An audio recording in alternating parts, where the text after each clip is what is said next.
Here we go, continuing with Unit 8 on acids and bases, and we're going to take a look at Topic 5, which is acid-base titrations. So we will evaluate titrations of mono or polyprotic acids or base solutions in order to determine the concentration, strength, and Ka of unknown acids and bases.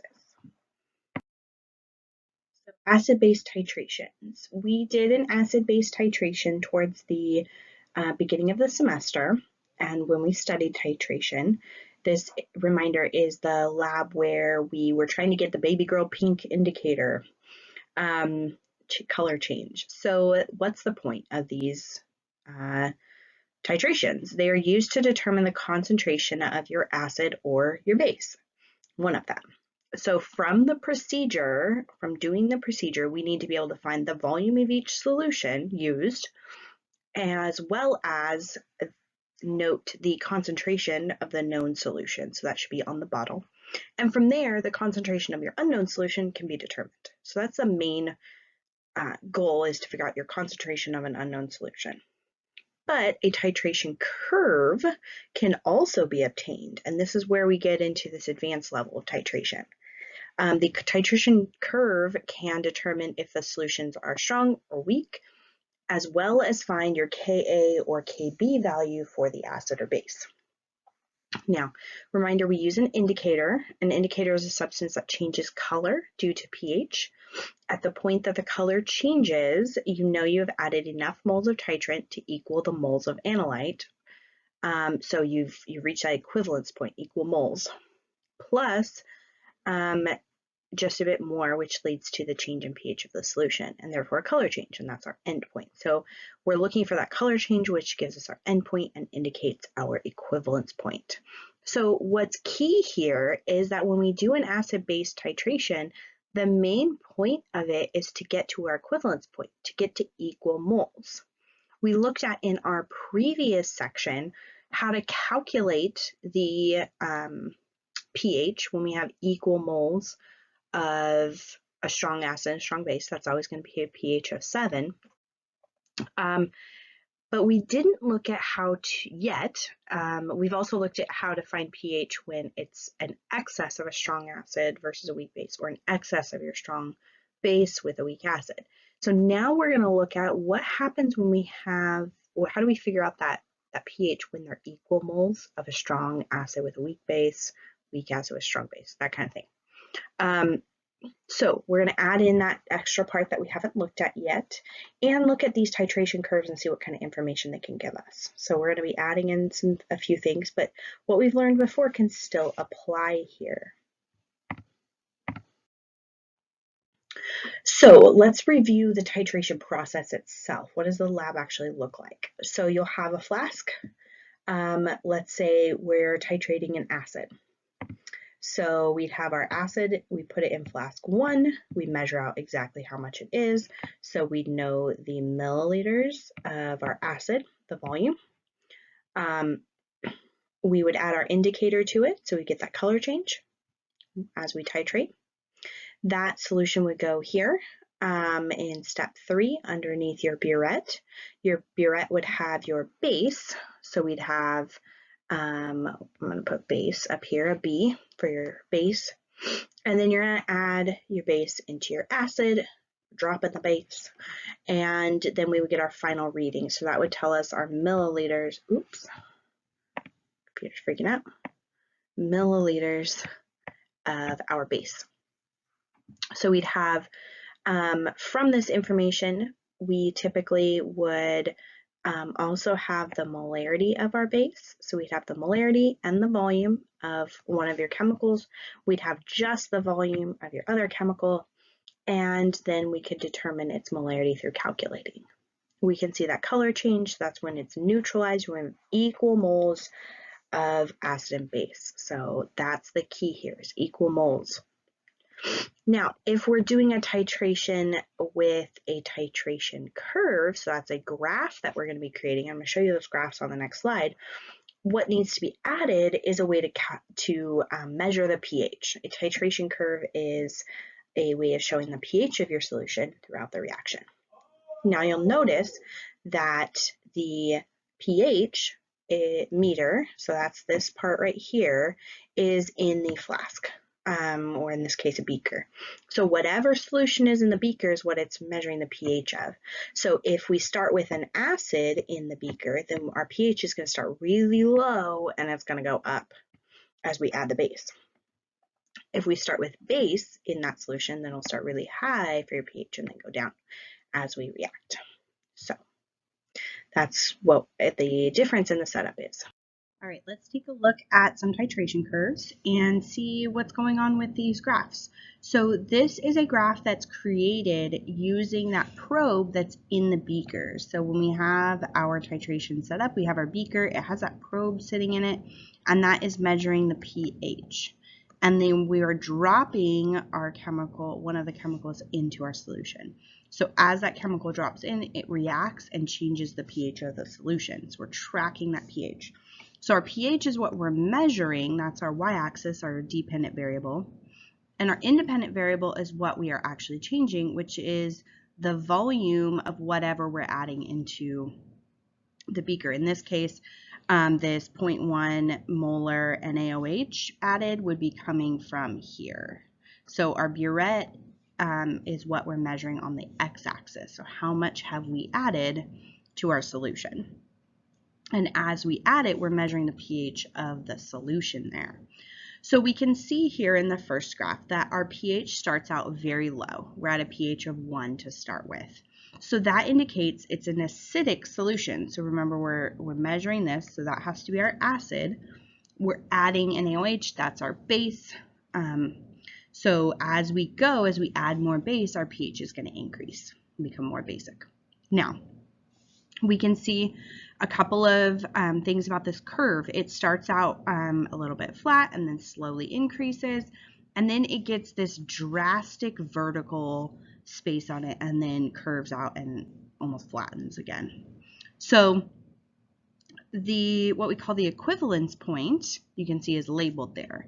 Well, that is where it's the center of that vertical section. So I would say my vertical section probably starts around pH 4 and goes to about pH 10.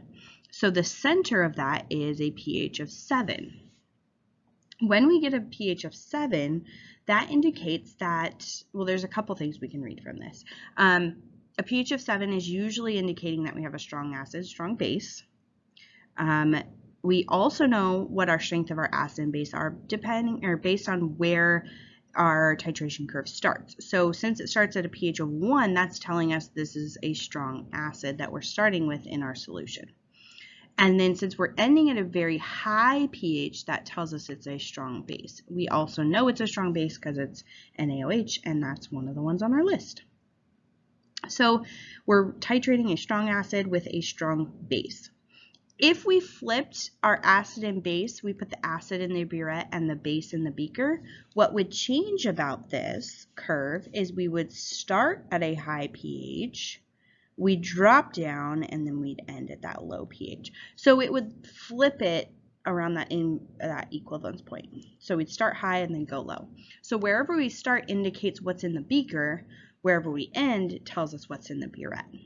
Okay, now I'm going to erase that part just so it's not there bugging us. So that's a couple of key points about this. And then let's take a look at our other one. So that was a titration of a strong acid. On the right is a titration of a weak acid. So how do we know it's weak? Well, a couple of things. Our weak acid starts at a higher pH. We're starting at a pH of 3. So that's one indication. The other thing is you notice that our starting section of our graph is not so flat. It's not trying to stay at a really low pH. It's changing more drastically. So that's another indication that this is a weak acid in our beaker. As we see our curve, it still hits that vertical section, and then we're still flattening out at the end. You'll notice we're ending about the same point because these are both titrated with the same base. We can see that labeled on our x-axis. So it's still a strong base, and therefore will end at the same pH when we have more base in the solution. Now our equivalence point, again, is found in the middle of that vertical section. So my vertical section probably starts about 7.5 and N's about, what, a little after 10. So we estimate that center point there at, this one says 8.72. You can actually use a graphing program to find that inflection point, is what we call it in math, on the graph, so you get a more exact point and analyze your graph. Or you can estimate it, which a lot of us, for basic chemistry, we estimate that equivalence point a lot. So why do we care about the equivalence point? Equivalence point means your moles of your acid, and we often use HA for acid, so your hydrogen ion with the acid anion is equal to your moles of your base. Okay, so when those two things are equal, we get the equivalence point, which means all the reactants have been used up. So we can use that point to help us determine a lot of things about our reaction. So down at the bottom it says our equivalence point will be shifted towards the stronger solution. So you notice in the first one we had strong acid, strong base, the equivalence point was at 7.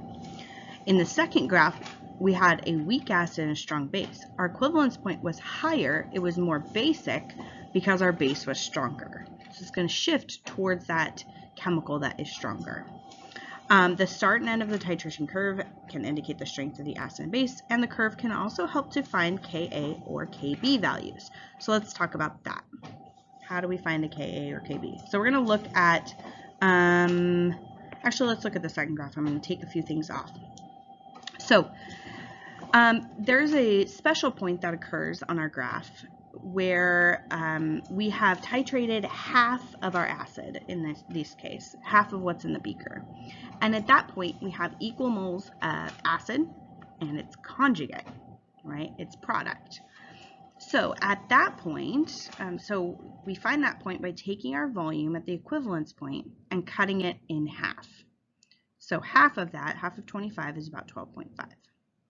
So I'm going to follow that up, and that's halfway between those lines. So that's there.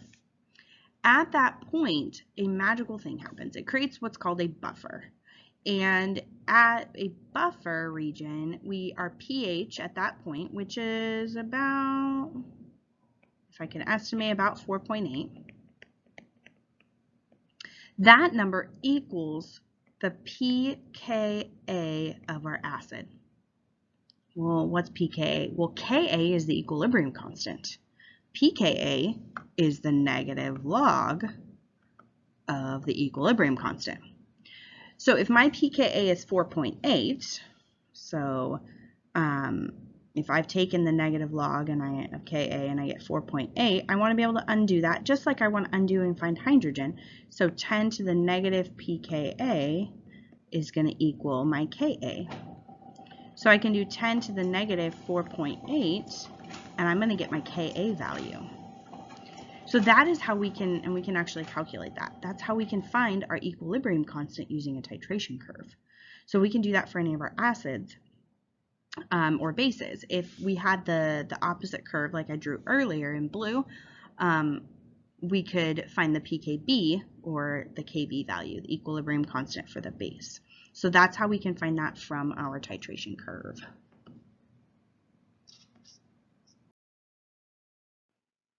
So let's talk a little bit about the data. So data taken during the titration can be used to create the graph called a titration curve. Using what we've looked at so far, we want to complete the phrase. So a strong acid will react with a weak base to produce a curve with the equivalence point less than, greater than, or equal to 7. So again, we want to look at which one's stronger. Well, in this case, our acid is stronger, so it's going to be more acidic, which means it's going to be less than pH 7. All right, the second one says a strong acid will react with a strong base to produce a curve with an equivalence point that is, well, if they're both strong, it's more equal, so it's going to be equal to 7. And then a weak acid will react with a strong base to produce a curve with the equivalence point that is, well, our base is our stronger one, so it's going to be more basic, so it's going to be above or greater than pH 7. So that's one thing it can help us determine, is the strength of our acids and bases. All right, let's take a look at some other things with our titration curve. So we want to identify the titration curve for each one. So a student observes the following curves. One is from the titration of HNO3, one is H2SO4, and one is KOH. Which is which? Okay, well, we can start by looking at our initial point on the graph, okay? So this one's low, this starts high, this starts low. So the ones that start low are going to indicate acids. So this is more acidic to start with. This is more acidic to start with. And this one starts at a high pH, so that one's going to be more basic to start with. All right? So let's look at our chemicals. We got HNO3, that's an acid, strong acid. H2SO4, also an acid. And KOH is going to be our base, strong base. So that means that the KOH has to be this middle one. If we titrate KOH, we're starting with KOH and we're adding an acid to drop that pH down. All right, so we can see with a base, it basically kind of flips your graph vertically. We start with the base. As we add acid, the pH drops, and when we get to that equivalence point, we get that vertical section, and then at the end it's more acidic. So this is like the KOH is in the beaker, so your base is in the beaker, and then you've got your burette, so your acid is in the burette, so you're dropping the acid into the base. We don't do that as often, but you can, so something to be aware of. Now the other two, how do we determine the difference between the other two? The last one is a very special looking graph, right? It looks like it has these two inflection points to it, or a couple of inflection points. So we know if we look at that vertical section, halfway is the equivalence point. Well, this one has two equivalence points. That happens when an acid can lose more than one hydrogen. If only one hydrogen can react, we're only getting at one equivalence point. But if we have two hydrogens that can react, like H2SO4, we get two of those equivalence points. So that one has to be H2SO4, and the first one has to be our HNO3. Let me see if I can write that. NO3. All right. Now it says to label the equivalence points on the graph. I did that on the first one. We got an equivalence point at 7. Our second one we also have at 7. And here we have two equivalence points. We'd have to have a better scale to actually read their values. But again, it's the halfway point on each vertical section. So we have two equivalence points. When we have more than one hydrogen, we call that a diprotic acid, or it gives away two protons or two hydrogen ions. We can also call it a polyprotic acid. So your number of hydrogens determines the number of equivalence points that you can have on a graph. So if we had 3 hydrogens, we would have those 3 equivalence points. All right, so let's talk about that Ka value. How do we get it from this graph? So this works for our weak acids or weak bases. So at half the equivalence point, the pH of our chemical is going to equal what we call pKa. pKa. Hard for me to write on this particular computer. All right, so at that point, the concentration of our acid is equal to the concentration of our conjugate base. So something kind of magical happens at that point when they're equal. So at that point, half of the analyte, so half of our analyte and the thing in the burette has reacted with our titrant, the one in the flask, okay? Or excuse me, half of the chemical in the flask has reacted with the titrant from the burette. So why does this work? This goes back to what's called the Henderson-Hasselbalch equation. So this equation helps us with what's called a buffer, okay? A buffer is formed when we have a weak acid with a strong base, or a strong acid with a weak base. We can create a buffer solution. And a buffer solution is kind of special. It doesn't really want to change pH that drastically. So you'll notice there's a place in our titration curve before we get to the equivalence point where it's kind of struggling to change pH. It's not happening very drastically. It's very gradual at that point. And that's where we're reaching this buffer region, okay, buffer region. So at that point, our concentration of our acid and its conjugate base are equal to each other. Well, why does that happen?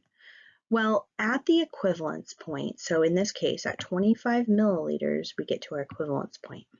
If we cut that in half to 12.5, we get this point here, and that's right kind of in the center of that buffer region, right? So at that point, we have reacted exactly half of our acid. So half of it is left over, and the other half of it has converted into the conjugate acid, or excuse me, conjugate base. So we have half of it is still in its normal form, and the rest of it has converted to this. So at that point, the amounts of those two things are equal to each other. So if I had 10 moles on top, I've had 10 molar on the bottom, they would cancel, or not cancel, but reduce. So basically, the log of this part, so log of number over number that are equal to each other would be just the log of 1. So we'd get log of 1. Oops, forgot my, log of 1. Well, the log of 1 is just 0. So at that point, whatever our pH is at that point on the graph, that is equal to the pKa of our acid. Well, that's close to the Ka, right? Well, how do we undo pH, right? It has that P in front, just like pKa. Well, when we want to undo our pH and get just our concentration of hydrogen ion, then it's 10 to the negative pH. We can do the same thing. If I want my Ka value, I can do 10 to the negative pKa. So if I go, okay, my equivalence point is 25, half of that is 12.5, 12.5. So I find on my graph where that corresponds. And let me erase a little bit of this so we can see where exactly it corresponds a little better. So at halfway there, right, I'd have my line coming down to my 12.5. I'd follow that directly over, and I've got, say, about 4.8. So 10 to the negative 4.8 would give me my Ka value. So that's our buffer region. It is a special point where we can find our pKa. Now, if this is our reaction was reversed and we had the base with the strong acid, we could do the same thing. We would just be finding pKb, all right, because it'd be a much higher value there.